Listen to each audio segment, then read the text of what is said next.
रोजगार मांगो तो लाठियां मिलती हैं, आवाज उठाओ तो भीड़ कहा जाता है और हक की बात करो तो कॉकरोच बता दिया जाता है।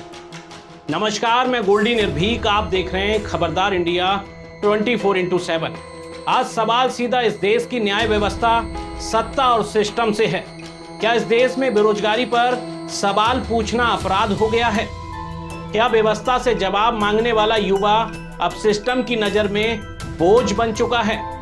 इस देश में लाखों पढ़े लिखे युवा वर्षों से भर्ती परीक्षाओं, पेपर लीक, इंटरव्यू घोटालों और बेरोजगारी से जूझ रहे हैं। तो क्या देश के सर्वोच्च संवैधानिक पदों पर बैठे लोगों को ऐसी भाषा शोभा देती है? देश का युवा पूछ रहा है, क्या सरकार से रोजगार मांगना गलत है? क्या व्यवस्था से सवाल पूछना लोकतंत्र के खिलाफ है? क्या सत्ता से जवाब मांगने वाले लोग कॉकरोच हैं?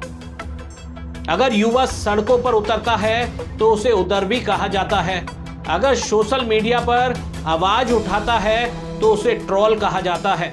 और अगर युवा सवाल पूछे तो उसे अपमानित करने के लिए कॉकरोच कहा जाएगा। सवाल यह भी है, जब देश के करोड़ों युवा बेरोजगार हैं, तब अदालतों और सरकारों की प्राथमिकताएं क्या होनी चाहिए? बयान देना या उनको रोजगार देना या फिर उनको कॉकरोच बताना?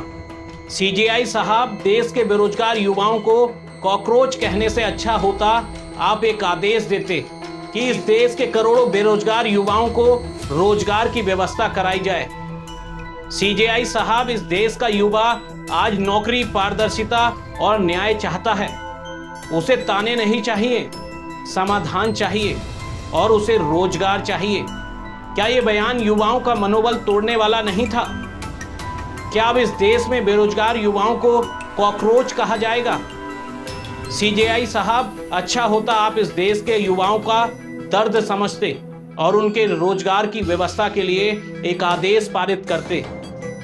क्या आपके इस बयान से व्यवस्था और जनता के बीच दूरी नहीं बढ़ेगी? क्या ऐसे बयानों से जनता का न्याय व्यवस्था से विश्वास नहीं उठेगा? आपके इस बयान को लेकर इस देश के करोड़ों युवा में उबाल है कि आखिर उनकी बेरोजगारी और मजबूरी को कॉकरोच कैसे कहा जा सकता है। कहीं ऐसा तो नहीं असली मुद्दों से ध्यान भटकाने की ये कोई नई राजनीति तो नहीं, जहां बेरोजगारी से बहस कम और बयानों से शोर ज्यादा हो? सीजेआई साहब, लोकतंत्र में सवाल पूछना जनता का अधिकार है और जवाब मांगना देशद्रोह नहीं। ये सवाल सिर्फ बयान नहीं है, सवाल उस सम्मान का है जिसका हक इस देश में हर युवा का है। चीफ जस्टिस को ऐसा बयान शोभा नहीं देता। आपकी इस पर क्या राय है? कमेंट बॉक्स में जरूर बताएं।